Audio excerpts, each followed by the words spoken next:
What the fuck? Just that laugh too. For the audio listeners, Ryan, when we came back from the intro, Ryan had a skull just waving at the screen. It's the Scream skull. There's one thing you guys forgot to get rid of my car or whatever the hell it is. Let's talk about Scream. I've decided to give up on the bit halfway through that. Let's talk about Scream 3 and Scre4m, otherwise known as Scream 4, otherwise wrongly known as Scream 4. It's true. Let's get into it with Scream 3, Sparks, because these are your favorites. Not these are your favorites, but this is your favorite franchise, one of them at least. Let's talk. Why don't you get us started? Sure. I love the Scream franchise. Love it. I wish we could have talked about Scream 1 and 2 for forever, because there's so many things you can dig into that we just didn't have time to. But we're here. We're going to do Scream 3, Scream 4. We're going to start with Scream 3, and we're just going to stick to that. And I think this is the bottom of all 5 that have come out, but I still think it's actually good. Yes. And for that, it's like, that doesn't usually happen in horror franchises. So that's pretty nice. Like, I'm like, this is the worst for sure, but I still think it's enjoyable and watchable, and there's things I like about it. Yeah. So let's add some context real quick up front. Kevin Williamson is the writer for Scream and Scream 2. In many ways, Scream is not what it is without Kevin Williamson. Like, Wes Craven is a director, and he gets what matters about the performances out of the actors and allows the actors the freedom to kind of make the characters who they are. That is part of what makes it iconic, but the script comes from Williamson, and Williamson did 1 and 2, really amazing scripts. But when it came to 3, Williamson was too busy and dedicated to other projects, including Dawson's Creek, which he was one of the creators for. And so that left him off the table for doing this. So a man named Aaron Kruger came in and... Excuse me? Brother of Freddy Krueger. So it's spelled differently, but so Aaron Kruger, fun fact I forgot to mention last week, and I totally was mad at myself for not mentioning it, but Ben pointed out that there's the Fred Krueger cameo in the first Scream. Do you know who that is? No. That's Wes. Oh. Yeah. Good makeup. Good job. Anyway, so Aaron Kruger comes in and writes the script for Scream 3, and it's not based off what Williamson's treatment was going to be for Scream 3. He kind of takes it in his own direction and brings all these new ideas. And I'm not saying that that's bad. There were a lot of good ideas here. In fact, there are some ideas in Williamson's original 3rd film that I didn't think would work. Another important part of context for Scream 3 is that I think that one of the reasons this is a weak watch is that it has the least inventive deaths. And part of that is that you just most of the time don't see them.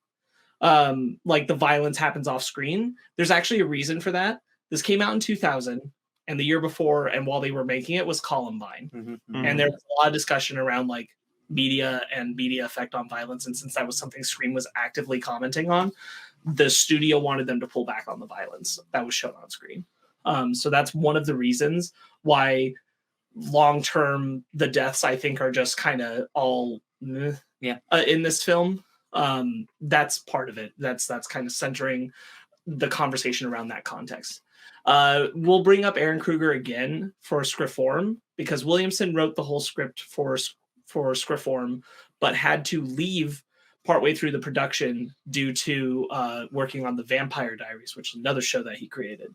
And he'd already promised to work on that. So he was actually like double dealing and splitting away from Vampire Diaries just to try and do Scre4m.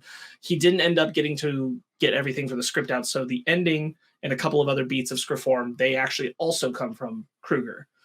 So we'll get into that a little later as well. But that's important to know about, like, why does this movie feel so weird in comparison to the other two?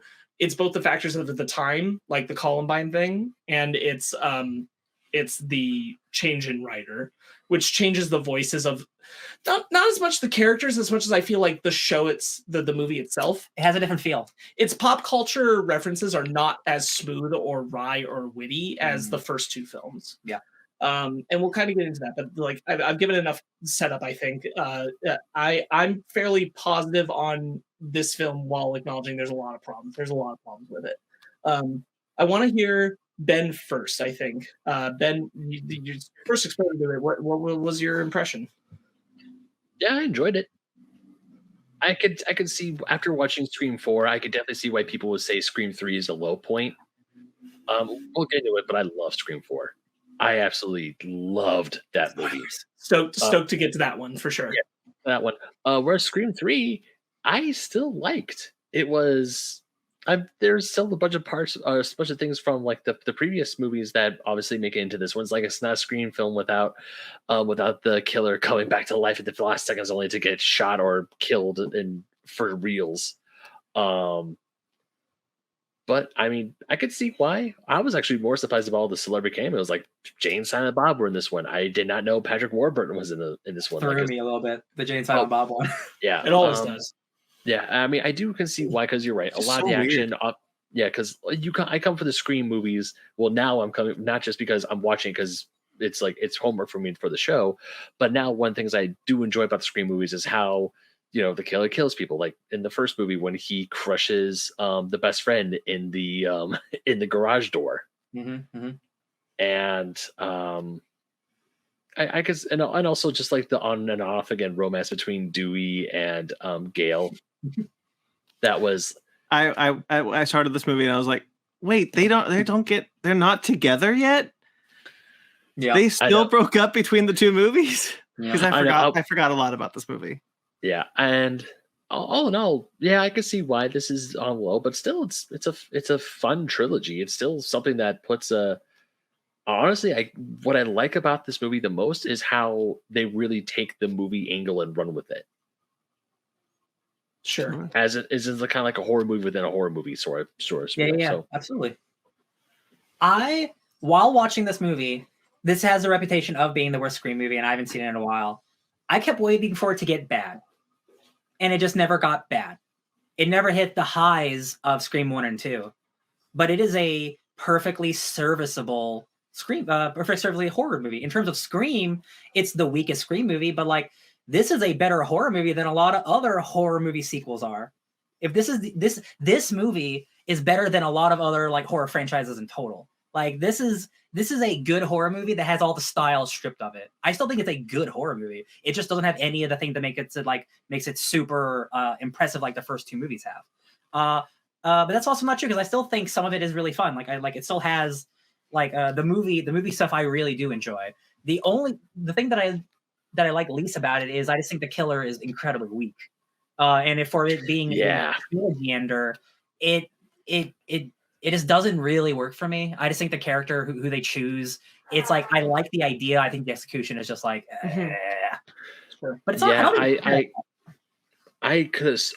thought I knew who the killer was right off the bat in like the first maybe 20 or first half hour of the movie, and then when the killer is revealed, I'm like, I'm not 100% sure about that. Who did you think? I don't know how I feel. I thought it was the actress playing Sydney. Yeah, I for a bit I did. So initially, when Kruger came on and took over, and Williamson wasn't going to be part of it, it was going to be two killers, and one of them was going to be Emily Mortimer's actress playing Sydney. I think that would have been fun. But they ultimately didn't want to go with a two killer thing. That's one of the reasons for big changes. They want this one to not be two killers, and it is a shift. Like of the four films we've discussed, it's only a single killer. Which the first Scream, that was a wild unseen twist that there would be two killers. So like they were going back to like you kind of get into the lull at the third one where you're going to think there's two killers now. The twist is just one killer. Yeah. And it was, to its credit, like it was a kind of twist and surprise in its own right, like being meta, knowing that you would anticipate two killers and only giving you one. It does, in that sense, that part works.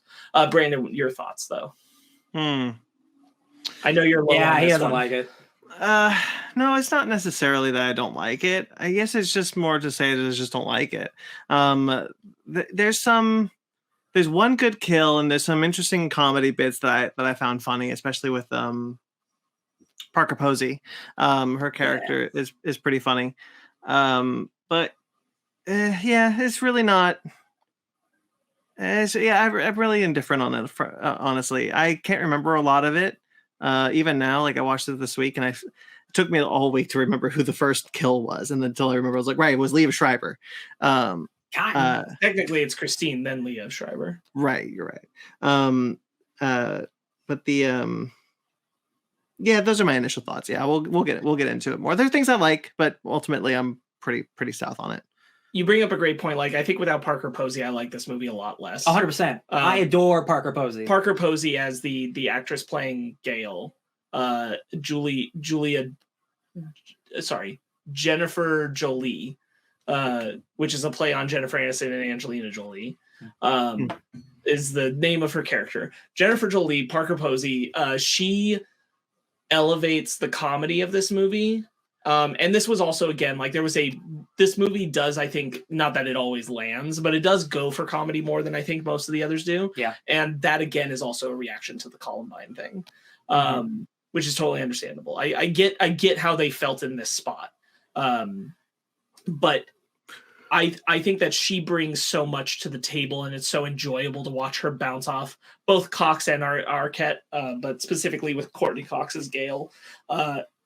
That makes the first half of the film more enjoyable when you're kind of waiting for Sydney to show up and take part in the plot, because it takes a while to get to her. That also is because Sydney was only able to shoot for 3 weeks of the production schedule. A lot of issues. But I think it honestly made a better movie. I think it's better the gang trying to keep Sydney away from this. Yeah. And trying to keep her, like, it makes sense after the first two films to have Sydney kind of be somewhere else. She's doing the phone stuff in this one. Get her pulled into the plot near the end. I think it works for Sydney's arc.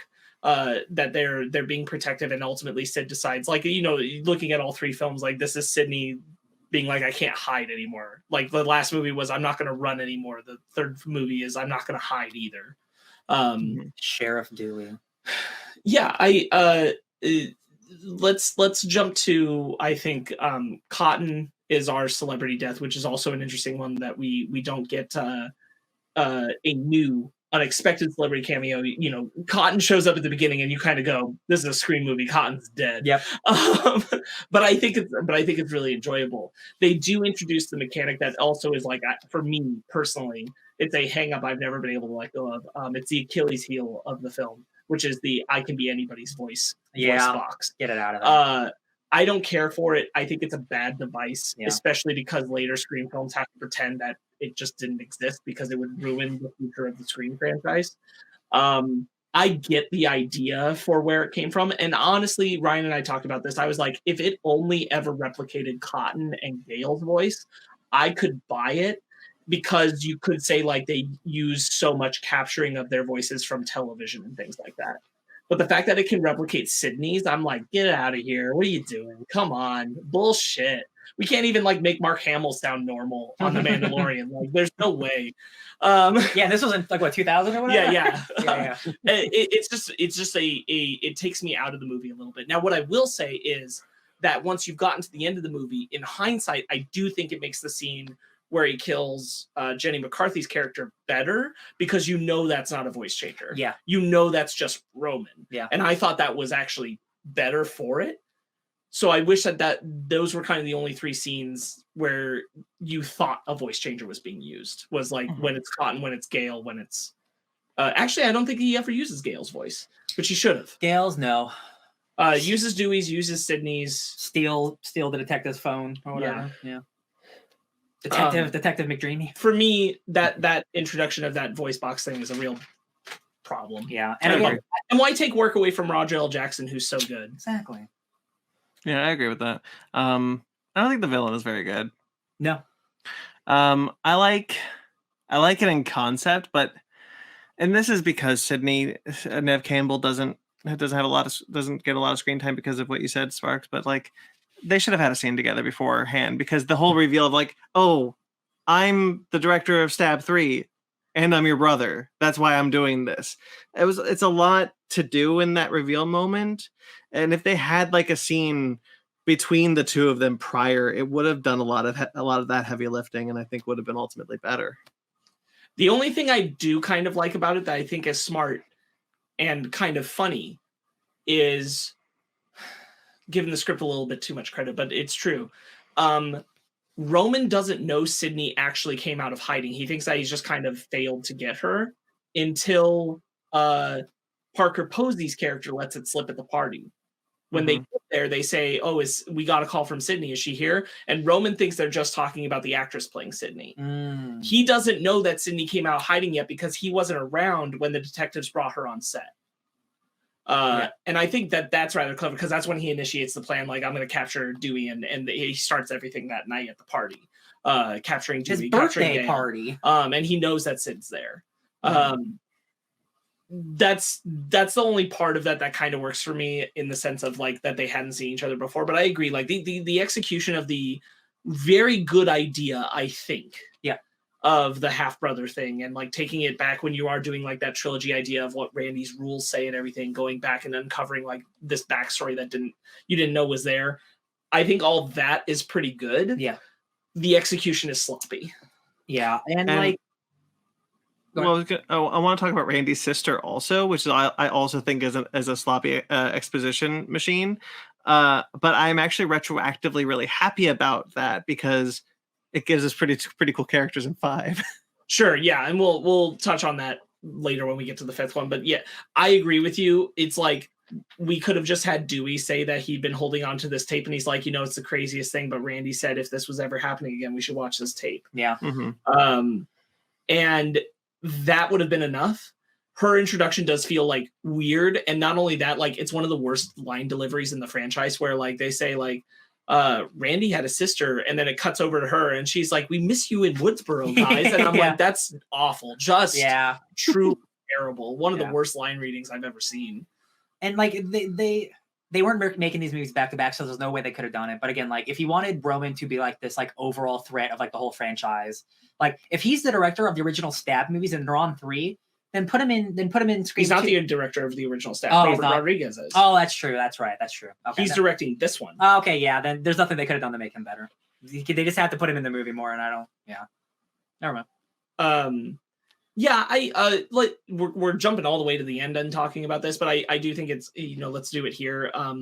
What I think is really good about Scream 3, what I think is rather impressive and holds up, and it's one of those things where we talked about like Scream 1 and 2 are timeless because they're well made, but they are of their time. Scream 3 and 4, and we'll get into 4's reasons in a bit, are able to be predictive of where the culture was headed in a way that honestly impresses me. Yeah. Because in this one, this is a movie made at the Weinstein Company. There are no two buts about it that John Milton is somewhat of an inside knowledge on who Harvey Weinstein is. Yeah. And they're telling a story that flat out says Maureen was raped at these Hollywood parties and gave up that kid. And knocking at that door in the year 2000 is incredibly ballsy. This, like, Wes has no love for Harvey. The only Weinstein he was ever close to was Bob, who was the main producer for the Scream films. He's the one who got those off the ground, so not Harvey Weinstein. But that doesn't change the fact that Wes, I'm sure, heard stuff. Yeah. And so incorporating that, just all of them being willing and able, and also it really shows something about the Weinsteins thinking they're untouchable that they let this get made. But taking them to task in a way, taking Hollywood to task in this specific manner of saying how they use and abuse women in the industry, which is one of the reasons why Wes was even so happy to come back and do Scream, because Wes didn't even want to direct the original. He was so nervous about being pigeonholed into this person who exploits women for horror's sake. But one of the reasons he came around was Williamson's script made Sydney a fighter, like more than a final girl, something more, and that's more of what the franchise continued to give to her. So bringing in this commentary on the Hollywood stuff really feels like it hits on a level that it's impressive they could have known they were playing to in the year 2000. Yeah, like 23 years later, and what's happened with Harvey Weinstein and everything. I'm stunned and pleased that at the time they were able to get this story out. Even kind of, and like it doesn't go that far in depth. It could have done more, but even kind of broaching at the idea of Maureen being someone who was affected. And I'll say, like, I'm not going to say it's perfect in how it represents that, this idea that like once she was there, she was ruined as a woman forever, and that made her into like an immoral slut for the rest of her life. That aspect of it is not so good, that implication. Yeah. But the idea that like it does do psychological damage, and it's something she had to like overcome. And I think that that's valuable, having that there. And again, doing it at the company where this is happening at, right, is super, super ballsy. And again, like, not having Kevin Williamson write it, having like a guy come on and having him do that, like they could have just got anyone and like just do a generic script. Like this was allowed and everything. It's just like it is miraculous that it exists like this. Yeah, I agree with that. Correct me if I'm wrong. Isn't there an implication that that Roman told Stu and Billy to kill Maureen? It's more than an implication. He went and showed Billy. He never interacted with Stu. Yeah. He went and showed Billy a tape of his dad walking in and out of a hotel room with Maureen. He civil warred him. And he told him, you know what you want to do? You want to get revenge, kind of thing, and sets him up for the murder of Maureen. And he says, have someone you can blame it on, which is Stu. Have the fall guy and everything. And Roman's whole thing is that he set them up to do that. He did not know that a year later they were going to do the events of Scream, that they were going to make their own movie. And that's what he says. Like, I had no idea they were going to go off and do their own thing. I thought it was just going to be this one and done. Yeah, I'm not sure I care for that plot twist. For the reveal that he's behind Billy and Billy. Yeah. Sure. It doesn't bother me. I get why. Again, like we go back to Randy's trilogy rules, like they're trying to do something that feels like it full circles the story. And I think that there's worse ideas I've heard of to try and do something like that. Like, sure, but let me clarify Sure. because like it's not necessarily a this movie problem. It's an all movie problem. When they all try to do something like that, it's really touch and go for me if I'm going to enjoy it or not. So like in this movie, it's kind of leaning into that where I'm like, this is a trope I don't care for that I'm seeing in this movie. It's not what you think, kind of thing. Yeah. I get it. It also rubs into that way where I'm like, here's this like super lame villain taking credit for the creation of like who I know was really great in the original. Yeah. In a story sense, on paper, this half brother who was abandoned, who was created out of rape and abandoned, and finds out and tracks her down, and then encourages the original killers to do the thing they did 1 year before the events of Scream that lead to the events of Scream. I think that's also part of it, is the fact that we never see Maureen's murder. In the earlier films, we've never seen it. Yeah. And I think that lets me feel like that's still kind of fair game. It's still off the table in a sense of like, we're aware of the events, but we've never seen them. And that leaves the door open where on paper, I think that's a really good idea. Again, I also agree with you guys. I think the execution is rather sloppy. Yeah. I do think that it sets up for a really just this movie within a movie. This isn't necessarily tied to who Roman is making it so important, but when Sid is going through the fake house, her house, and they have Maureen's room set up for her murder. Yeah. Which we've never seen that before, but we're seeing Sydney relive it for the first time since then. Yeah. I thought that was really effective. Like I really love Neve Campbell in that moment. Just being hit with it all over again. The trauma. I also, again, like execution is the problem of this movie, but like the idea of we're in the third Scream movie while they're making Stab 3. So like the things are happening concurrently, but characters are dying in the movie as opposed to the movie that we're watching, right? Like Gail's supposed to die in the fake movie. And like all that stuff is so fun. I love being meta. Like all that stuff is great. It's what's so great about this franchise. And it is, I just love movies about movies. So like, this is the house that I grew up in. And there's like revisiting all that stuff is great. I love it. Dewey's great. I love Parker Posey.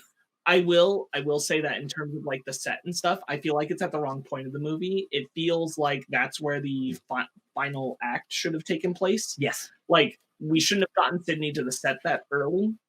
And her last moment should be like her being back on the, like all of that is where the final confrontation stuff should have happened, is on the set. Yeah, not of Roman's the old houses birthday party. rather than John Milton's basement. Yes.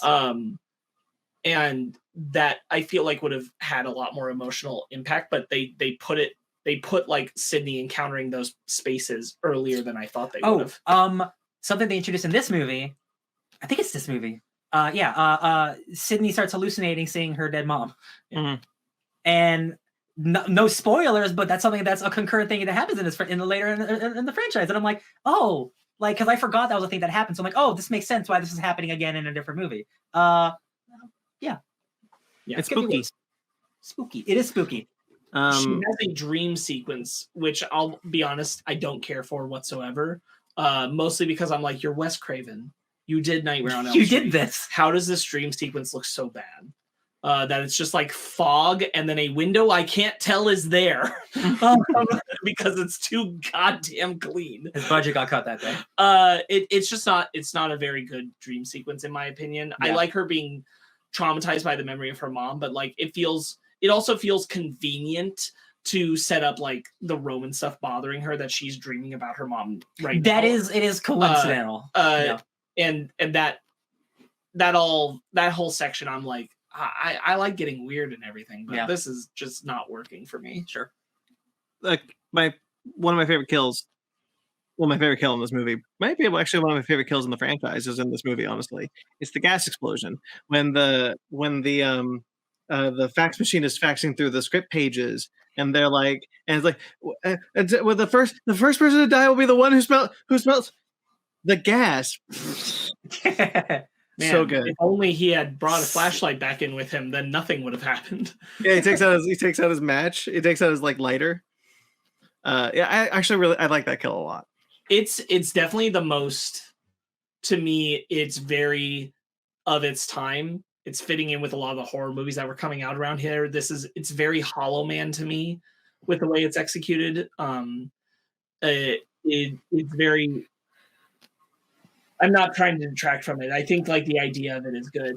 It's very bombastic in a way that I don't feel is necessary. Like they blow up a whole house, and like Scream movies don't usually blow up a whole house. It's a very 2000s reaction in horror to like go that kind of level. Like we have money, boom, and it's like it's truly the most expensive kill in the entire franchise. Is this one? I don't dislike it or anything. I just I also feel like it's my only point being like it's very flavor of the moment to do it. This is incredible. Parker Posey was nominated in 2000 for an MTV Movie Award for Best Comedic Performance for her role as Jennifer Jolie. She lost to Adam Sandler in Big Daddy. Damn it, Adam Sandler. For real, I definitely don't think I would like this movie if Parker Posey weren't in it. I am just a Parker Posey fan. She is one of those women in Hollywood who Hollywood did her dirty. She deserved to be a huge megastar, and in 2000 she was getting there. And then they dropped her. She has so much charisma in this movie. Like, what if Gail were worse? How could that be possible? I mean this 100% sincerely. She's great in Superman Returns. Yeah. Oh, yeah. Yeah. She's the best part of Blade Trinity because she's the only person who knows what movie she's in. It's great. She's. But her kill is really her when she dies because she's like 100% worse than Gail until she's terrified, and now she's just like I'm sticking with you guys forever because you guys live. And so her death is really cool because of like she's banging on the one-way mirror, and Dewey's shooting them one by one, and then she gets killed in the last one. I think that's a good moment. Yeah. That is a better kill, and then. Doesn't the Jen McCarthy? Doesn't she just like get stabbed in the back once and that's it? She gets like shoved into a broken glass door on the door and stabbed in the back. Yeah, that was fine. Jenny McCarthy getting murdered. Oh no, absolutely. For who she is. Yeah, I'm not mad about it. It's like not that creative. Yeah, there's also something in that like I said earlier, I really like the Roman in hindsight being on the phone with her moment, but he changes the script name to Sarah, which is her name. Yes. And she doesn't even react to that. She just says, that's not the name of my script. And I'm like, no, it's your name, you stupid. Why wouldn't you just be like, why'd you just say my name?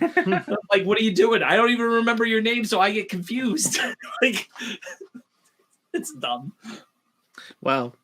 I don't think this movie does as well the like characters seem suspicious and they leave at inappropriate times and come back at inappropriate times. I don't think it does that as well as the other movies either. No.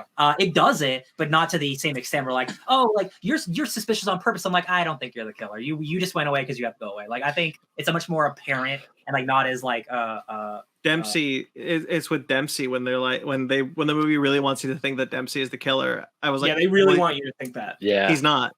He's not the killer. The problem is that was working for me. It works for me fine until he and Sydney have the bonding scene in the office. Mm-hmm. And I'm like, this guy's not the killer. Like, there's no way. There's something between them that is very clearly like he's not the killer. And then he's about to walk out of the room and she's like, what is your favorite scary movie? And he leans in and says, My Life. In the creepiest way. Because it's like, no. We still need you to think he's the killer, regardless of how much that last scene convinced you completely he could not be. Once you said My Life, I'm like, nah, that guy's too good. No way. Ben, who did you think Dempsey was the killer? Not really. I had my suspicions, especially when he goes to Milton's house with a gun and then he gets one of the things I do love about this movie is that it definitely pulls you away, or it makes you think one way and then it pulls the rug out of you going, psych, no, it's not. Like the scene in the mansion where he has the gun out and then he just has this evil looking smile and puts his hands up and then Ghostface just pops out and just starts stabbing away. And I'm like, oh, by the way, guess he's not the killer. Real quickly, Dempsey, underrated bad guy. Quite honestly, Transformers: Dark of the Moon, he's really fun. He should be a bad guy more. He can play like I'm a gross man, like better than like a handsome man like him should. Like he definitely. It is almost. That's why I knew he wasn't the killer. Also, because I realized I forgot something about another movie that happens later on. But once he was like, My Life, I'm like, there's no way this guy is the killer now. He is such a sweetheart who's putting on this thing because the writers told him to put on this evil montage. I'm like, nah, you're not. No. I don't really remember who I thought the killer was when I first watched it, Killers, but I thought it was Emily Mortimer's character, the actress who was going to play Sydney, and not Dempsey, but his other detective buddy. Oh, like the jerky one. Yeah. Who I don't think should be in the movie at all at this point in my life. Because I think he serves no purpose except to be there and deliver trashy one-liners that don't work. He has one line that I think is funny, and I'm like, Dempsey would have delivered it better, which is was his death related to the film? Is like, the film's called Stab. He was stabbed. Yeah. That's a good line. I think Dempsey would have delivered it better. And the rest of his shit is just him being like cynical about everything, literally everything. And I'm like, you serve no purpose. Get out of this movie. Good Lord. I agree with that. Yeah. That also like speaks to a larger problem, which is like, no knock on the actors and like Parker Posey removed from the rest. But like, you got Emily Mortimer in here. You got the guy playing Tyson. I forget his name right now. But you got this cast that like, they seem competent and good, but unlike the previous Scream movies, there's just no reason for me to care about them. They're not fleshed out enough for me to give a shit when they get killed or if they will get killed. And that's one of the bigger hangups with Scream 3 for me also, is just, I don't really care about these new characters. So it just becomes a comedic lore story where I'm waiting for Sydney to show up for the scary drama part. Yeah. Mac has a question. Do I like the solo villain or duo killers in this franchise after watching 3? I mean, this is the only one with solo, and I think it's the weakest, so I guess I have to say duo killers. I don't think having a single killer in Scream amongst these 4 films it would be a problem necessarily. But the duo killer films tend to be better, and I think it is more fun because like when you're watching movies like this, like, oh, I think I know who the killer is, but when there's 2 killers, like there's always one you're like, oh, I had no idea. Like there's always one that's like, oh, they got me on that one, and which is really fun because like you're looking over here when really you should be looking over here, which is fun. I think it was a good idea to try to do the one killer thing because we talked about this last week. What things that works for Scream is the kind of unpredictable, where they'll do the predictable thing, but also have the unpredictable thing. The 2 killers in the first film, you can predict one of them, but you'll never get the second one because you're not looking for the second one. Right, in this film, I think flipping it on its head was a smart idea to be like, we're looking for two killers. We're not looking for the one killer. The twist is that there's one killer. I think that's a good idea on paper. I just don't think the execution is there. 100%. Go ahead, Ben. Honestly, when it was only revealed that there was one killer in Scream 3, I was kind of disappointed. Yeah. There's a part of me also that was like, well, where's the other one? Like up until like very late in the movie, I'm like, well, where's the other one? And the thing is, again, Roman sucks so much, you're kind of hoping there's another one to make up for it. And it's like, oh no, that's just who we got. And like, again, there's no way to retroactively make Roman part of the other movies, but like if you wanted to have like this overall trilogy, he's the director, and like you needed to set him up a little bit more, I think. Like, what they should have done? Like he's not set up like enough for me to care like that. Ryan, you're absolutely right. What they should have done, Robert Rodriguez is the killer.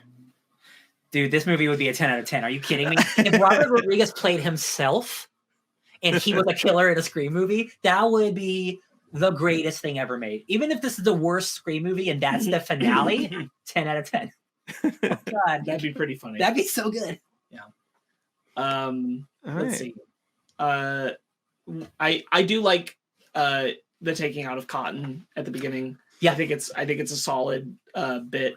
I love his 100% Cotton. Just a fantastic title for a talk show. When your name is Cotton Weary. Yeah. I really do like that. I think Dewey gets the short end of the stick in this one.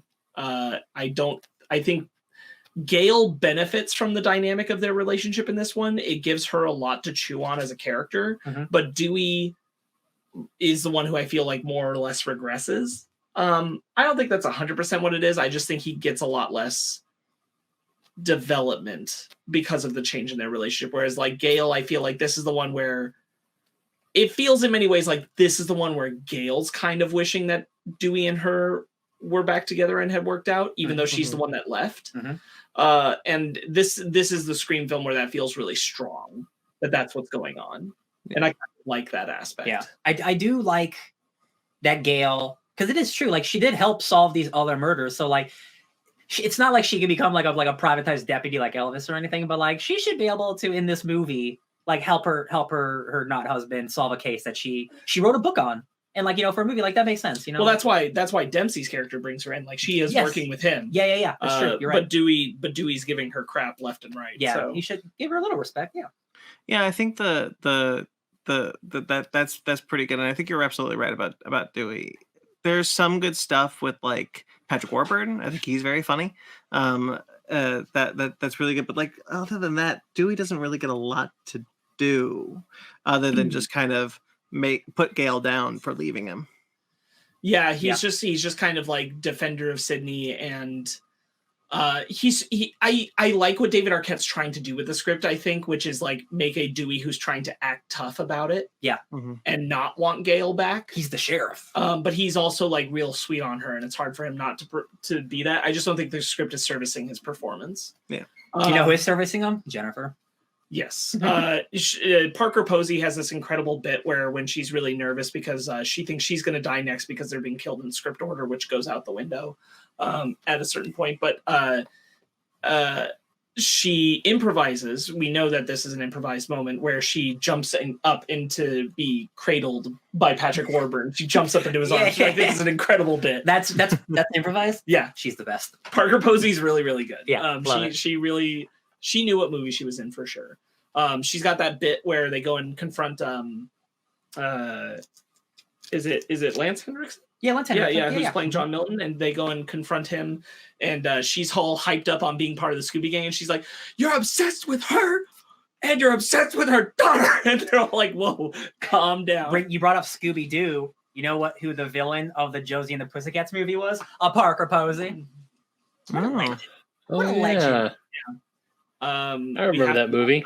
We have to talk about not only the worst wig in the entire Scream franchise, but perhaps the worst wig in all of film history. Bang time. Which is Gail's in this movie. Is the worst those wispy bangs ever. Oh my god. Oh my goodness. Yeah, that's pretty bad. It's really Can we just say they're bad and move on? I don't want to talk about that. Oh, Ben. We offended you? Ben's bangs time has been triggered. I just don't want to talk about her hair. Not yes, the it bangs! sucks. It's a wig. It's Not not the her real hair. bangs! Well, I know. I saw a picture of it and I was watching it the whole time I'm watching this movie. I was like, God, that is a horrible. It's just really funny that a large group of people decided, yeah, that's what we're gonna look like. That's what this character is gonna look like. It's just funny. Thank God her hairstyle is better in Scream 4.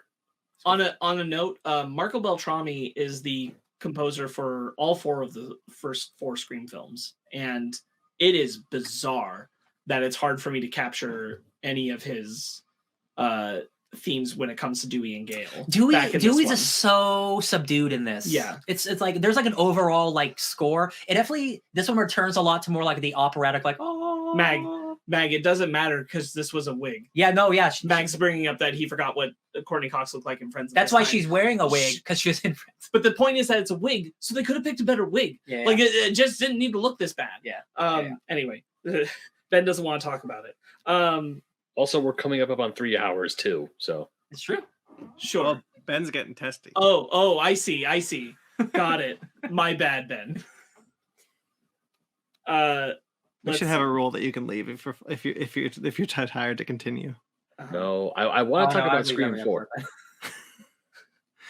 All right. Well, I'm scanning through my notes because I know there's some. Cameo. Yeah, Carrie Fisher cameo as. Oh yeah, not Carrie Fisher. As not Carrie Fisher. Also making like sly comments about the industry and how it is. And like this being a movie in Hollywood, like it makes sense to have celebrity cameos, but like it still threw me a little bit. I'm like, the Scream doesn't feel like a big cameo type movie. It's the one cameo because they call it out as she looks like Carrie Fisher. It's not Carrie Fisher playing someone. It is Carrie Fisher essentially playing Carrie Fisher. Yeah. Or not. But like it's really weird, and I'm like sitting there going like Jay and Silent Bob again that they were very popular at the time. Real quick, Jay and Silent Bob are in this because they're being produced by the same film company, but they're supposed to be in this moment because they're supposed to be doing their visit from Jay and Silent Bob Strike Back, which would come out 1 year later, and the timelines are weird and don't actually totally line up. Yeah. But it's supposed to be like a nod into their own film. That's fun because their whole thing is going to Hollywood to stop the movie about them being made. So that's actually clever. Wow, Wes, you crazy bastard. All right. Let's see. So there's a commentary in general kind of about like horror movies being beneath people. A lot of the actors are kind of talking this way, specifically like Jenny McCarthy has that in her scene. And I just want to point out that like for the time, this was maybe not a totally inaccurate way to feel about it. Not that like horror movies are bad, but this is when we were heading into like the big blockbuster horror films. They were all kind of underwhelming and middle of the road. Everything wanted to be Scream but couldn't be Scream. So it wasn't like there's a lot of low level just like offerings that come out around this time in terms of horror. Horror was really like not what it is today. Yeah. And I don't know that they were totally off the mark to make comments like that. Like I would be like, horror movies are a solid genre. There's a lot of great stuff there, but like this was really the time when like if you're in a blockbuster horror movie, it's probably not good. They're just odds are no, it probably isn't. They very maybe aren't worth the time and the money. Yeah. Real quickly, while you scan through your notes, I want to bring up Grayson's comment, which is, "Whoa, did we find out it's bedtime?" I would like to say, Ben, we're not even at midnight yet, sir. We oftentimes gone much longer. He can do 40 minutes on Nintendo Direct, but you need him to talk about Courtney Cox's Banes, and that's going to be just a little bit too much, my friend. This draws the line, man. Let's see. So something that Ben, did you notice, and Brandon, did you notice? I know Ryan did because I pointed out to him. But when Sid comes back from her home to be part of the events that are happening in the film, she's wearing Derek's letters. Oh, yes, I did notice that. Yeah, I think that's a super necklace. It's a super sweet touch that was really important to both Nev and Wes that she carries that on because like it says a lot about what was important to her and why she shut herself off. I really like it because it feels in many ways like Derek's loss. It's not necessarily a sacrifice, but the loss of Derek really represents something important to Sydney. And we'll kind of get into later on when we're talking about another film in the franchise how that kind of ties into what she learns in this film. But I thought that was just a really excellent touch. I think that there's a lot done with Sid's appearance in this film that's really good. If you notice, like she's got her really well defended home. She's constantly wearing like pants and like shirts and jackets and very like covered up. And when we get to the end of the movie, she's in a like flowing dress. She's more like open and breezy. She's letting her arms show a lot. This is all supposed to be part of like her kind of letting herself out of her own cage kind of thing, which I really, really like. I think they gave a lot of thought to like what Sydney's arc is supposed to be in response to this movie. And I like that part of it a lot. Even real quick, even when her dad comes to visit. Oh yeah. Yeah. That was also a good scene in the movie, because I also noticed it too. Like when she comes back after the events of it, she's playing with her dog. It's not like, come on, hurry up, we gotta go inside. We're instantly locking the door. We're instantly closing the gate. Like we see her in the very beginning of the film. But you're right, she's finally free until 4. But yeah, 10 years later.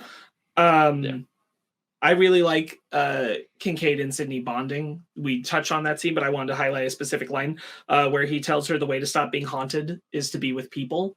And that kind of being the lesson Sydney takes. We get to the end of the film and there's Marc with Dewey and Gail there to watch the movie. I think that's really valuable. Again, like Sydney's arc, I think, regardless of where this film lands with me, the arc of Sydney from Scream to Scream 3 and what she goes through and how she processes and how she allows that to affect her life, I think is a really well thought out arc. Yeah. I think it's very clear how she's growing through these moments in her life. I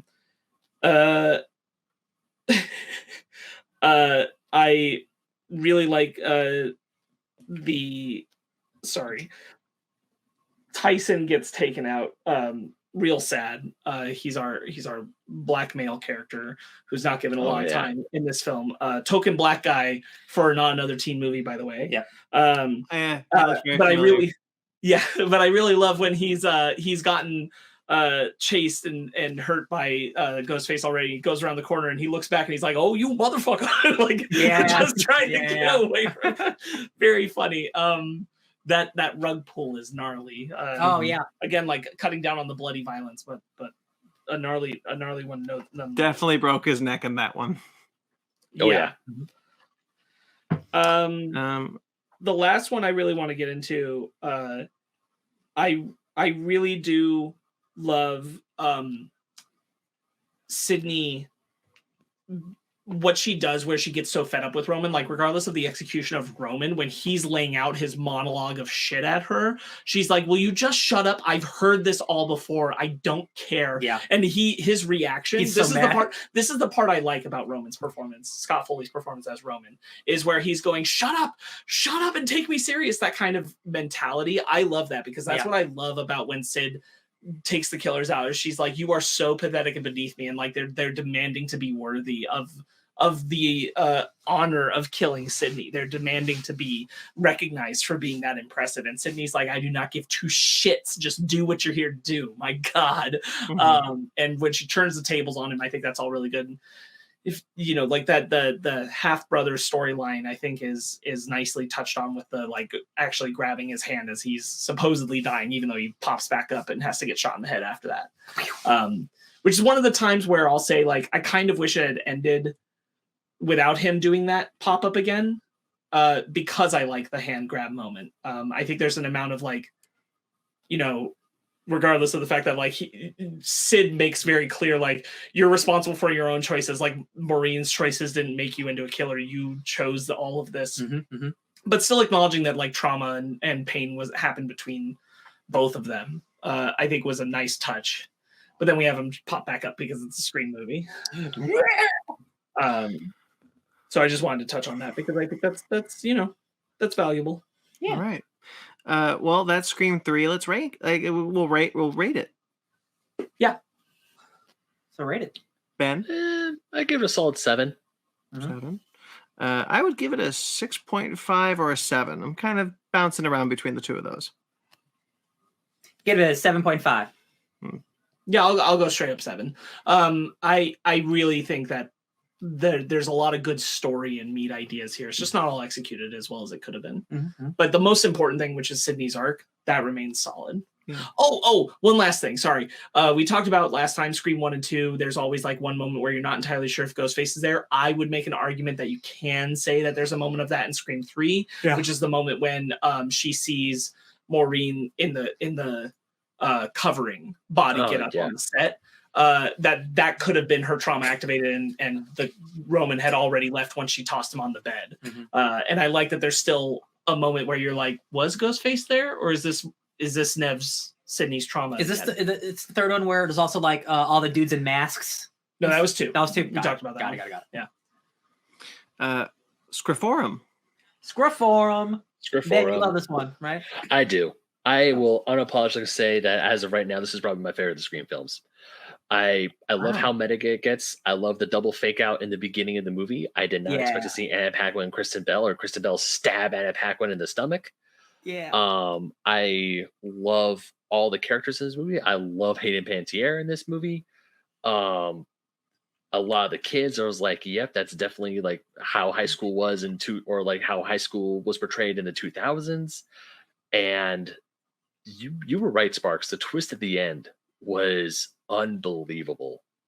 Like, one of the things I love about these Scream movies is that the whole time I'm trying to figure out what's the motive, why are they trying to do this? And like, this is the fourth run around, so I'm like, okay, it's probably another copycat killer. It's probably someone connected to Sydney in some very like 10 degrees of Kevin Bacon sort of way.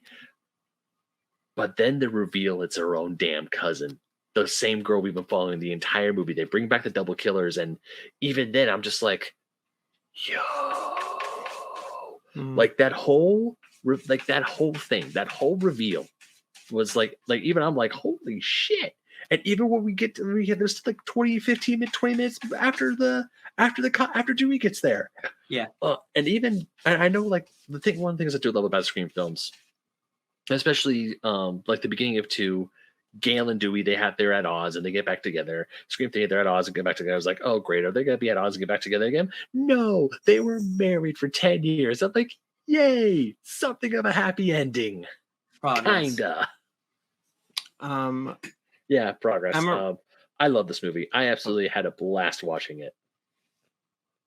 I think Ben got a little delayed for a second. That's still awesome. I love it. So I really like this movie. I didn't like this movie as much as I did the first time I watched it. I thought it was okay. And then watching this weekend, I was like, this is actually really cool. I like all the actors and all the new characters. I think are really fun. Emma Roberts is really fun because if you watch her, if you know she's the killer, you can tell that her act is breaking as the movie goes on. Her acting gets a lot stiffer by the end of the movie when she's pretending to run away from Ghostface. I really like this movie. I agree. It is a return to form. Not that like Wes Craven lost or anything, but like having it feels like they had that time away and to come back with a new idea.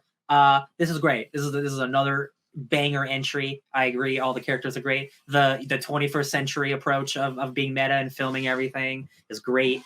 Gale and Dewey are great. Sydney's great. Everybody's great. Like, I love our killers. We're all movie fans, so like it's like remakes and stuff. Like it's crazy that like this is a movie about remakes and now we're on to like 2 more sequels after it. Like, that's just how long this franchise has been going on. Well, and like it's very much, when they're saying remakes at this time, what they're talking about is like, this is the Rob Zombie Halloween, yes, the Friday the 13th and Nightmare on Elm Street. All of these have happened at this point in time. So like that kind of like, we're going to bring back the 80s again, start from scratch. Here we go again. And that's the commentary like that they're living in more this brutal movie space and what it was going to be. And whereas like, our new generation, like the 5 Cream that we're going to get into and all that, like what's happening now, that is direct response to specifically Halloween 2018 with David Gordon Green, legacy sequels, exactly, which was not a term back then, but also just legacy sequels in general, like Force Awakens, all that kind of stuff. That's what 5 Cream is. But here, one of the things that I think is really interesting about the time period that this movie came out in is that it falls in the same line of Indiana Jones and Kingdom of the Crystal Skull and Tron Legacy. It is a legacy sequel before the time of legacy sequels, and it is not commenting on legacy sequels because that's not what it's trying to do. It's commenting on the remake craze, but like it's before its time in a way. It's before its time because it is one of those kind of, before we were doing all these legacy sequels, there were those 3 movies that did it way before. Right. I think importantly, like the crafting of this one is like, yes, you can argue that like with the new teens there, they are meant to be like main characters we would want to follow still, but this is still Sydney and Dewey and Gail's movie. They're not the background stars to the new generation kind of thing. This is their movie still. And as far as like predictive of that, you're right with the legacy sequel stuff. Also, like very deeply understanding exactly where like internet fame was gonna go. Yeah. Which it wasn't at the time. Like man. it was beginning, but it was not where it is today, which is like this is exactly oh my god exactly like, it. Like predicting things where like violence will be on the web in the kind of way where like the infamously like the Logan Paul going into the suicide garden forest thing. Yeah. Like that's a whole very similar kind of like vibe of what was being chased there. They're like being famous for having really bad things happen to you is the new cool thing. Yeah. That's so messed up. Right. That is so wild, man. And Emma Ben, Roberts as the villain is sensational. I just want to reiterate what Ben said, which was the reveal who the killers are is excellent.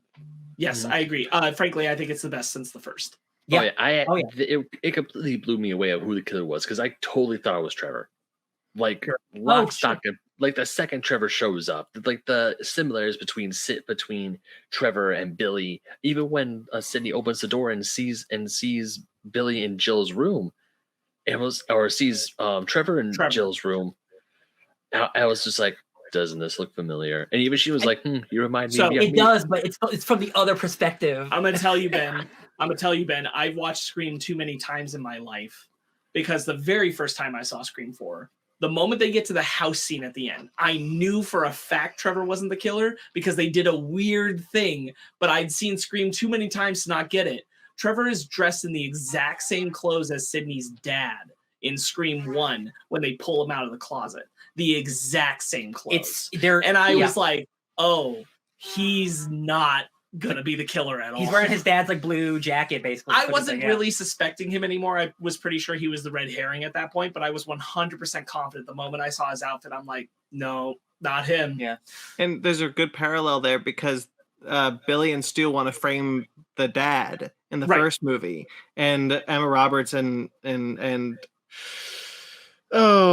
Jack, is it? No, I'll look it up. Home Alone's brother. God, I forgot his name. I thought that was Kieran him. Culkin. Yeah. But like the reveal of Emma Roberts and Kieran Culkin they're going to frame Trevor. That's a good connection, a good parallel. Scream 4. I'm sorry. Rory. It's Rory Culkin. Yeah, there's too many. And he's Charlie. He's Rory Culkin. There's another Culkin. There's like 5. Yeah, it's like the Hemsworth. They keep coming. Yeah, up. he's Rory Culkin. He's not the one in Scott Pilgrim. That's Kieran. Yeah. Who's the one in Succession? That's Rory. Interesting. Yeah. Yes. It was at that point that I was like, Trevor's the person they're going to set up. That was very clear to me the moment that he was there, because again, I've seen Scream just too many damn times. I was like, I know that outfit. Yeah. I know that outfit. Why are you doing that? That's so weird. Let's do the beginning very, very quickly. The 2 false openings of the Stab movies. Love it. Very, very funny. We get Lucy Hale and Shanae Grimes and Anna Paquin and Kristen Bell. Very funny, very, very entertaining.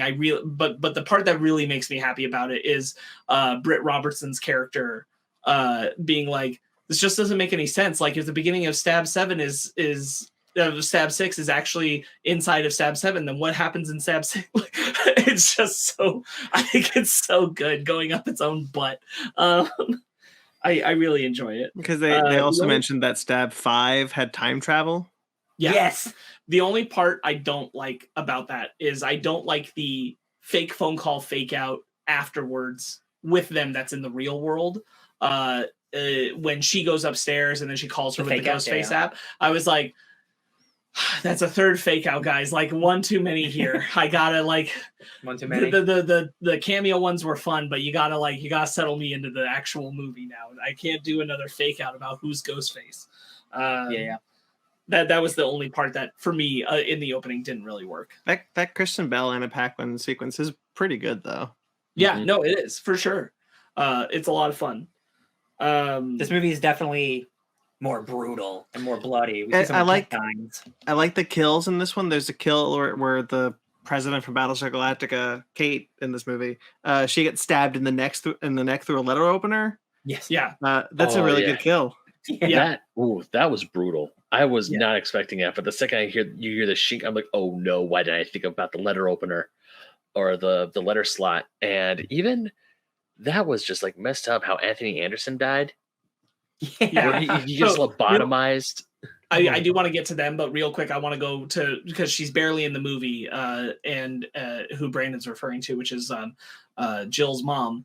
You're right. Sydney's aunt. And She was supposed to be a bigger role, and not only that, she was supposed to be played by Lauren Graham. Oh. And Lauren Graham left the project because the role was reduced in size. Oh, that's fair, I guess. Lauren Graham from Gilmore Girls fame. Yeah. interesting. That would have been really good. Yeah, it's a bummer. Huh. Yeah, I just wanted to touch on that because I know that bit of trivia, and I was like, oh, that's There's Wow. there's a Ben already kind of mentioned the cops, the yes. Adam Anthony- Brody. And, Yeah. What were you gonna say? Anthony Anderson and Adam Brody, who Yeah. are playing. Their names are so good. So, do you know Adam Brody's character's full name? Not at all. His name is Ross Haas. I knew his name was Haas. Ross His Haas. first name is Ross. Wow, his parents hated him. And then Anthony Anderson is Anthony Perkins. I saw that. I got that one. I was like, his name is Anthony Perkins. So funny. Yeah, the way Anthony Anderson, like Adam Brody goes out, like, oh man, but like, no, you're right, he gets lobotomized, and then he's still walking for a minute, Yeah. just like, what am I doing? That's F. Bruce Willis. awful. It's really good. Like, they really wanted to come back and do the deaths like creatively and intensely again, like kind of as a reaction to Scream 3's not being very memorable. I think all the deaths in here are pretty like, whoa. Yeah.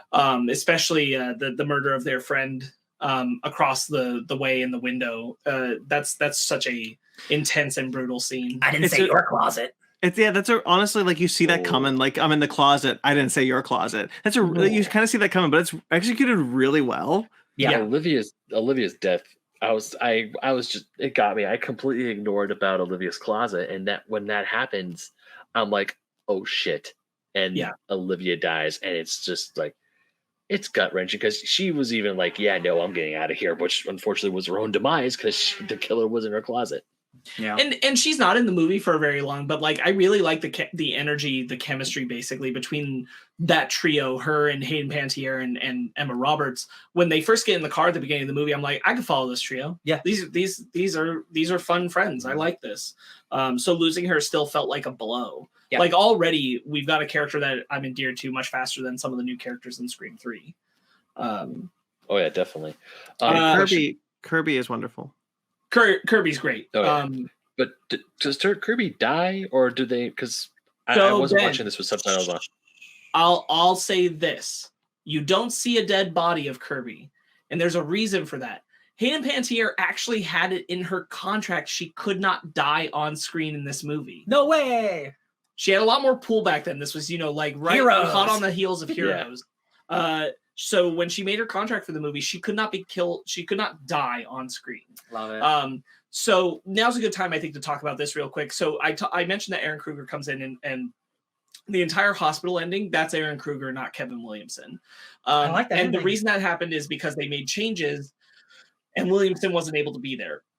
And the reason the changes happened is because when this movie was being created, it was being envisioned as a trilogy. Mhm. This was going to be the start of a new trilogy. Yep. And the movie was supposed to end with the scene where she's being wheeled out on the stretcher and Yeah. the flashing lights. But you were going to hear someone saying, we got a pulse, she's still alive. And the audience was supposed to wonder, is it Kirby or is it Sid? Mm. Which one of the two could be coming back in the next one? And that's how they wanted it to be. Spicy. They ultimately decided to do the hospital scene because the studio wasn't having a lot of faith that they were going to move forward with 2 more films, which ultimately they didn't. It didn't make the money that they thought it would. Shame. So honestly, the right move, because it would have been a bummer to have that cliffhanger ending and then Yeah, nothing. and then like potentially Scream 5 would just be like a reboot, like because that's a weird way to end your Right. end your franchise. So it ultimately ends up for the better that they added in the whole hospital scene. And I like that scene a lot. Yeah, I like it a lot. Oh, me too. I really enjoyed that whole hospital scene. We'll get into it. I do want to save that for the end because I want to build up to that, talk about some of the other characters and stuff first. But I did want to make that note that that's one of the reasons why everything kind of plays out the way that it does. Again, I really like the arc for Sid. Yeah. I like this idea of her going on this book tour and wanting to end it at Woodsboro as like this, like closing a chapter in her life kind of thing. Gail's hella jealous. Yeah. But Sydney as this person who is more willing to, like, when shit's going wrong, throw herself into the fire. Like we mentioned Olivia earlier, once she sees Olivia is being attacked, she runs over to the other house. The other two girls are staying there just screaming. Yeah. But she's running over to the other house, kicking her way in, going to confront Ghostface. And I love that. I love that that's who Sid is now. She takes no shit from anybody, which I think is great. It's a great progression on the character. Absolutely, yeah. Alison Brie is in this movie. Yeah, it's the shittiest publicist ever. Publicist ever. I thought I recognized her. I love her in everything. Yeah. I love her in this. She is so wonderful. Dumb. And her what? But she dumb. She dumb. The way she goes out of that car and runs to the door, I'm like, if you're gonna get out of the car, run. Why are you walking? Why are you looking around? I think her death is really fun too. Yeah, I was happy that she was in it. I forgot that she was in it when she showed up. I was like, oh, hello, Annie. Yeah, she's a fun inclusion. I do like her in it a lot. I think she adds something nice to the film. It's one of the few times in Scream where you have someone who you would kind of label as a shitty person that you know is shitty and is going to get killed. Mm-hmm. Oh my goodness. It doesn't happen a lot in the Scream films. I love Deputy Judy Hopps so much. Deputy Judy Hicks. Yeah.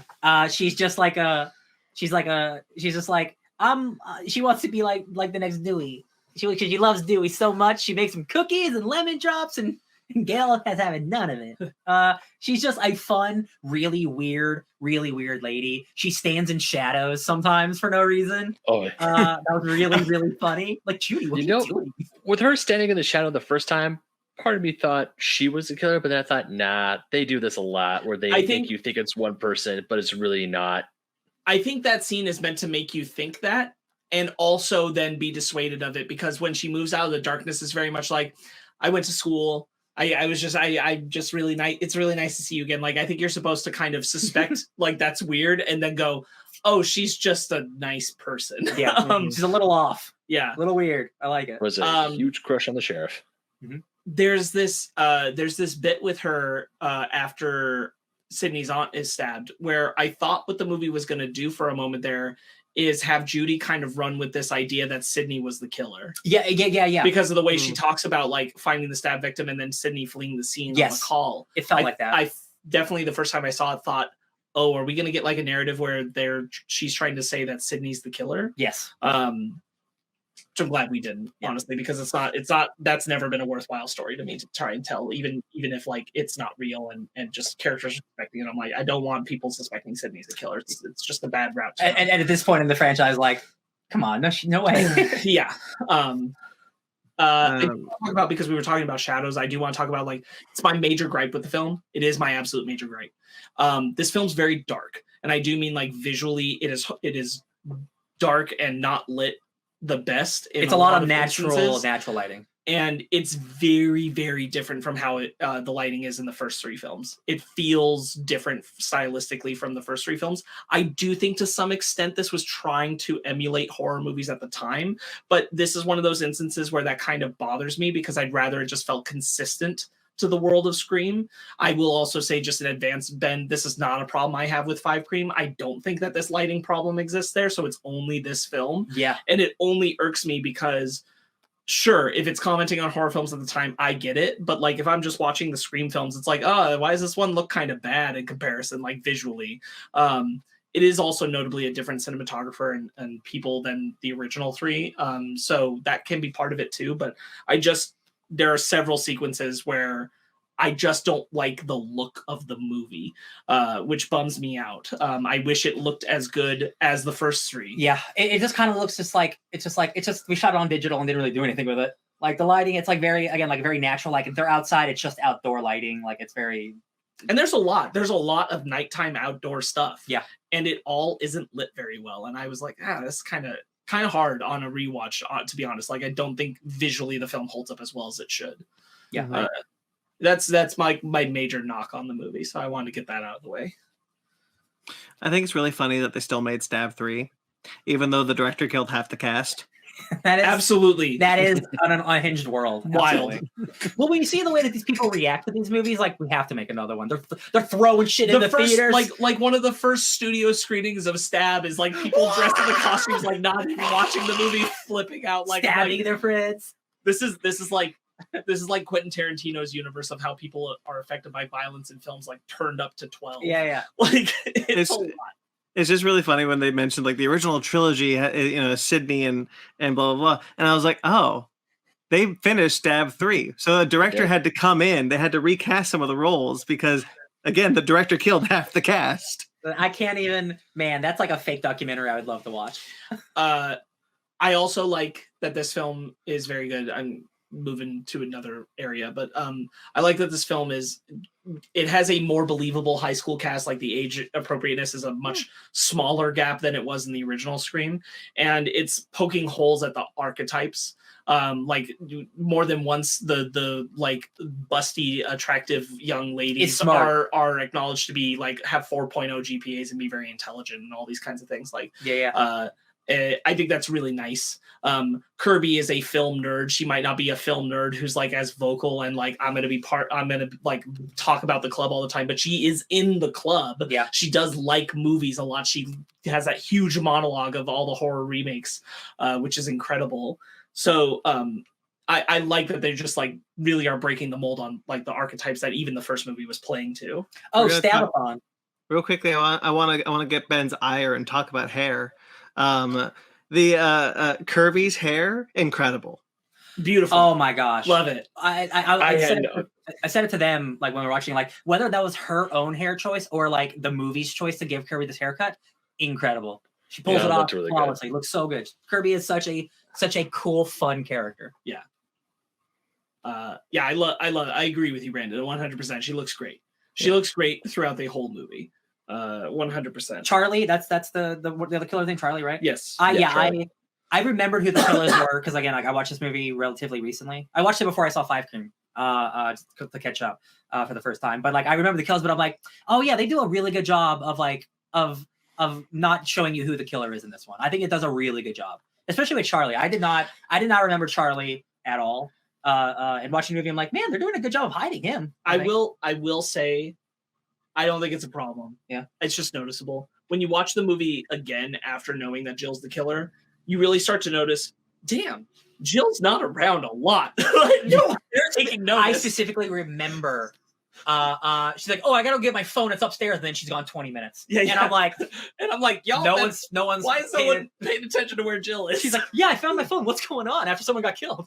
But the Charlie reveal is really interesting because the film wants you to be like, oh, actually, there's a romance between him and Kirby, and then they put him in the same situation that Drew Barrymore's boyfriend was in the first film. Right. That Kirby has to answer all these questions, and then she wins, only to have the reveal be that Charlie's one of the killers. It's honestly brilliant. I love that. That's one of the reasons why I love this movie. And he says, it took you this long to notice me. Like he's mad at her. Oh, he's super incel. And that is the most incel shit ever. Like, oh, you like me now, but not when I wanted you to like me. That is some super incel shit. Yeah. Yeah.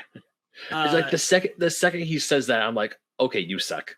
You suck, and I'm glad I know what's gonna come to you, and I'm glad it's happening. Because at first I'm like, no, don't kill him.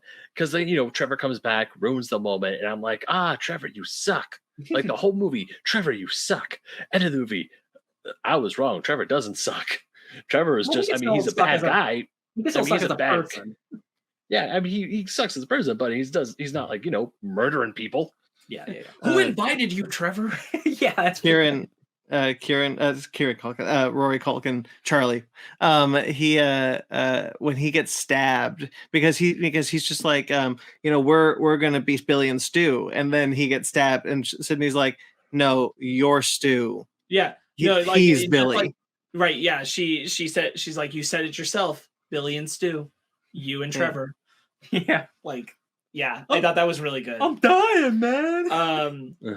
It's interesting to see a Scream movie now finally working in texting, because like it's up to that point, so texting becomes part of the thing too. Yeah. I thought that was really good. Yeah. Using the voice as an app on your phone. Yes, which is really smart, but it's all Roger L. Jackson. Also, this is the one where it's the most noticeable to me, but I want to give full credit because we haven't talked about it a lot in all of the films, but this is the best point to do it. Roger L. Jackson does an incredible job. He knows who the killers are. He knows who he's emulating when he's calling. Oh, so he's using like voice. So he changes his delivery to match who it's supposed to be. So Ghostface is never just a generic, always sounds the same. Certain words are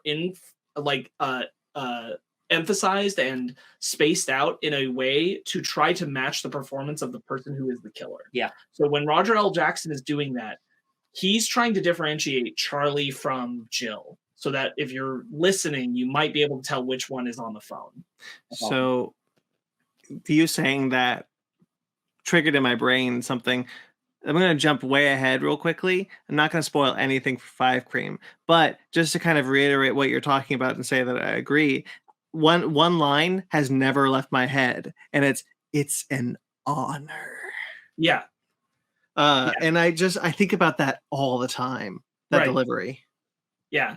Do you know what's really funny to me is just because you brought that up, like watching this movie and Charlie says that too, but he says it when he's not Ghostface. He says it in the film club room. We know he's one of the killers, but he says when he meets Sid, it's an honor. That's true.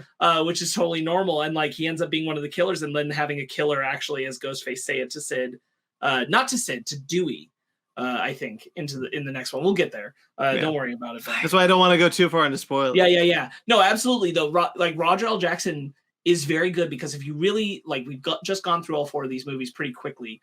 If you really think about his performance, he does not sound like he's just delivering the lines. He thinks about who he's supposed to be and transfer that through his voice.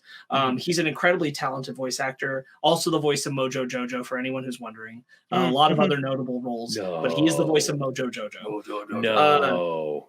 Yeah. Really? Yes, absolutely. He got the gift. 110%.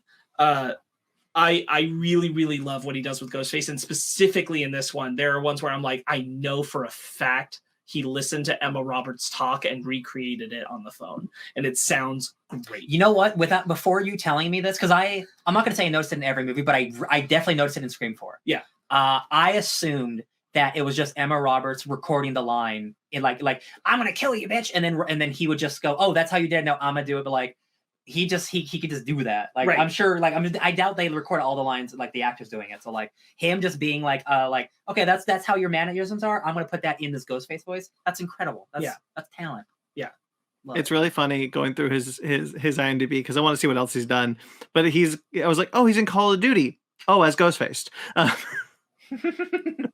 Yeah, he really captures, I think, the identity specifically in this movie. I do feel like if you're listening, you're going to know which one's Charlie and which one's Jill on the phone. I think he's really got it down. I definitely, because I knew who the killer was, like I definitely could tell when Jill was the one on the phone. I'm like, oh yeah, that's pretty sweet. And it's one of the reasons why, again, like Scream 3 is a little bit of sacrilege to me. Not that Roger L. Jackson's voice is omitted from the film, but it's certainly cut down as a role. Because there's like 12 Because like this is about hearing his voice as Ghostface. Like the one thing that is constant and should be always consistent, it's not Sydney, it's not Gail, it's not Dewey. It's that the killer uses this voice. The voice is Roger L. Jackson.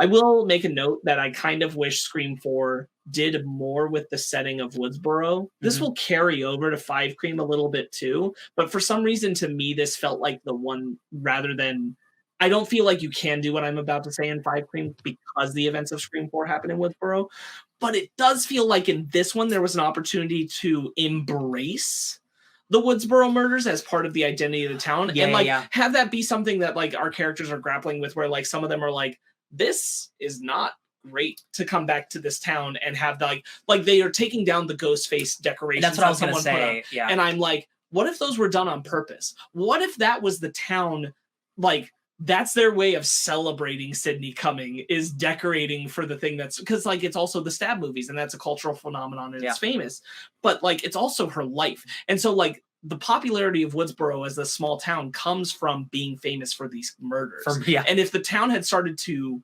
as we know they always do, look at Sleepy Hollows, Salem witch trials, all these kinds of things, they get that small bit of fame when they're those small towns and it becomes a part of the identity of the town. Yeah. And I kind of wish this movie had gone for a little bit of that being there. Yeah, I can deal with that. Yeah. Now, because these events happened, now there's been 2 sets of horrible murders in Woodsboro. I don't think you can do it anymore. But at this point, I was like, I feel like you could get away with that. I feel like that could have been a part of this movie. To put a quick little thing on that, because I saw when City was coming by, I saw the Scream decorations or the Ghostface decorations. For a split second, I was like, this isn't taking place during Halloween, is it? And this is like you said, Salem and a few other towns that are famous for horrible events happening. And then you see the cops putting the thing down. I was like, okay, yeah, this is a high school prank. And then Dewey says the line, it's like one generation's trauma is another generation's joke. And I'm like, okay, because time has gone by, but the Stab films are still very popular. These kids know where they live, and they're like, oh, let's put up ghost faces everywhere.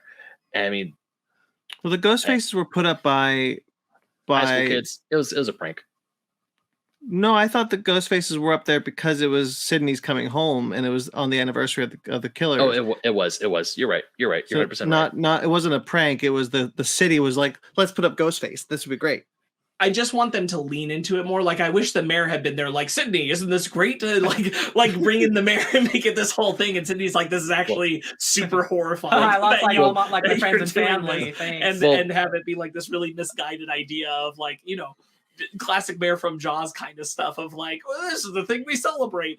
Have it be Henry Winkler, but in a different wig. Oh yeah. Like it would have been great. Oh, there is a statue of Henry Winkler in this movie, and you blink and you miss it. It's a side profile shot that goes off screen, but it's Henry Winkler is in this movie. That's cool.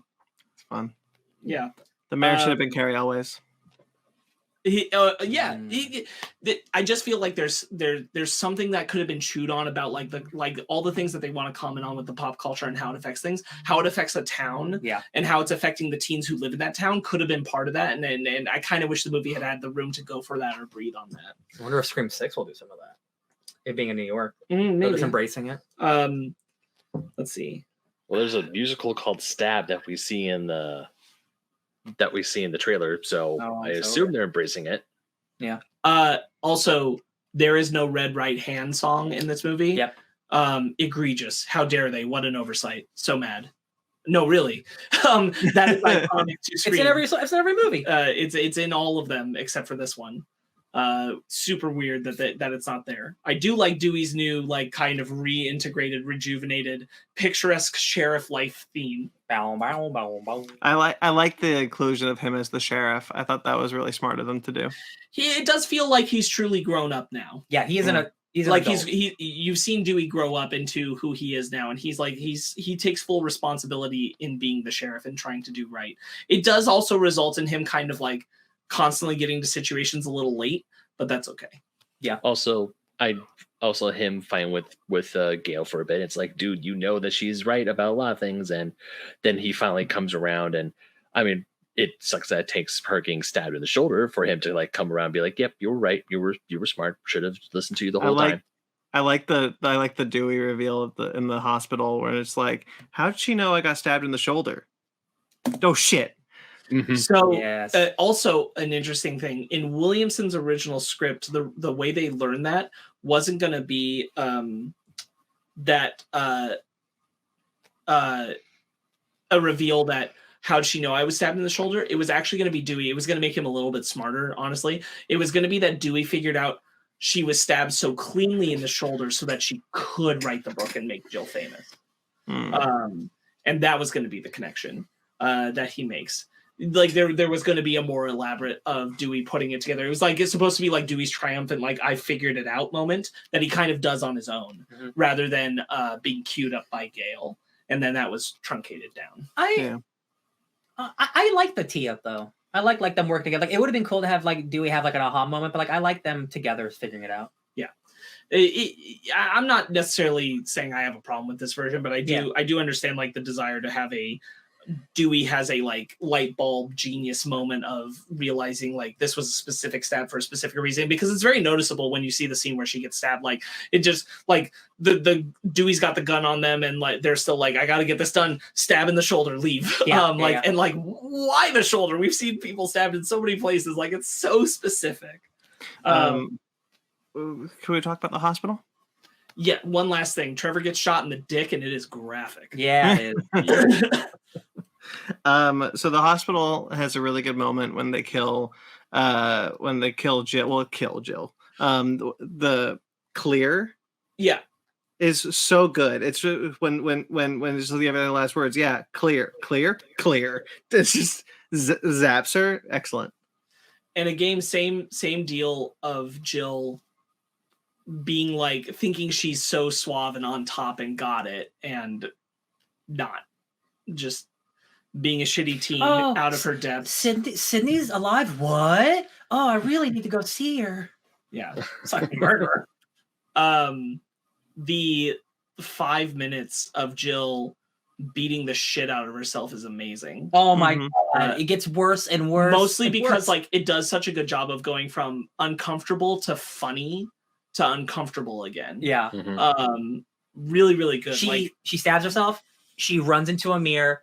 She throws herself on a table. She uses Trevor's hand to give her scratches and to pull out her hair out. Oh, that's so much hair. Yeah. Yeah. That way her skin is underneath his fingernails to pin the murder on him. I just realized what this note says.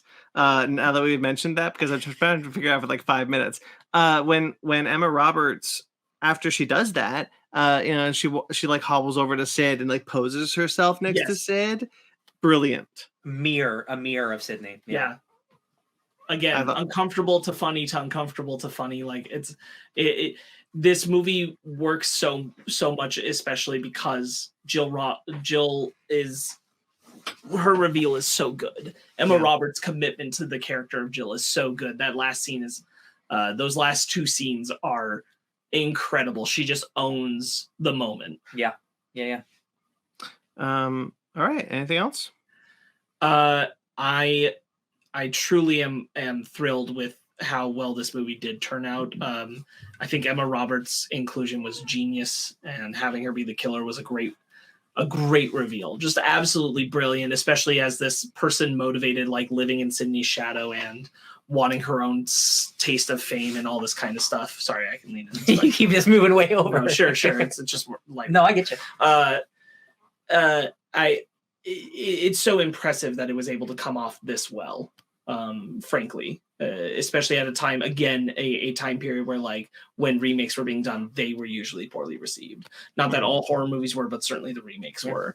So stepping in and making this commentary, a lot of people didn't think were nervous that Scre4m just wasn't going to have it, and I'm really pleased that I think it works really well. I didn't see it when it came out because after Scream 3, like I disliked Scream 3 a lot. I hated that movie when I first saw it, but I was also considerably younger and a different person. So I just skipped Scream 4 until I saw it with Sparks a couple years ago. And like this whole franchise, like again, even the worst movie is not terrible.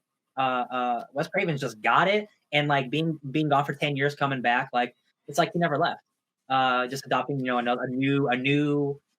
new way to murder people. What's the motive this time? And then again, we got 5 3D. I am glad that they did not feel compelled to say that Randy recorded another tape. Oh, that would have been okay. 5 years later, you survived the events of the trilogy. If I didn't make it through the third one, here's what happens. Let me tell you about legacy sequels. Yeah, he tries to predict technology at that point, and he's way off. Oh my god, that'd actually be funny. In the future, that'd be good. Okay, shall we rate it? Yeah. Ben? Yeah. Ooh, 9, easy. Yeah. 9. Yeah. I'll go 8.5. Yeah. I'll go solid 8. I like this movie quite a bit. Oh yeah. I loved it. Looking like I still think 1 is my favorite, but 1, 2, and 4, like they're all great. They're all great. You know, we did jump to the rating, and we really didn't talk at all about Charlie's friend who's recording live streaming. Oh, who all that stuff. pronounces him being gay to save his life at the end? Yeah. It's just, I mean, if it helps. If it okay, the I'm gay part, I was like, I don't know, but if it helps, I'm like, yeah, okay. Very good. So he is gay. Yeah, because when he's getting stabbed, he says, "This is against the rules." Yes. Well, the only thing about him I did want to note really specifically is that I thought something was going to be done with his live streaming. Oh, yeah. Because it's always on his head, and we find out that when he is recording, it's going live. Yes. And just that never really turned into anything. And I was kind of surprised that that's kind of like a device that's there that's never really utilized. And it's like when you look at streaming today, like streaming in when it's come out 2011? Yeah.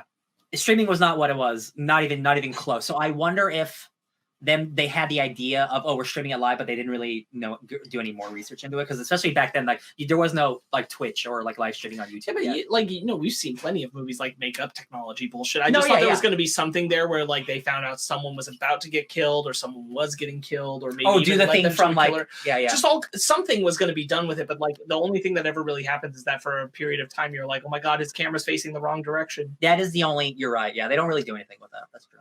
It just surprised me considering it's on his head the whole movie. Yeah. All right. Well, there you go. That's 4 down. That's Scream 3 and 4. So we've done 1, 2, 3, and 4. Next will be 5 Cream. That will not be an episode. That'll be a special. So stay tuned. But if you guys are, you can find all of them together. You'll be able to find them very easily.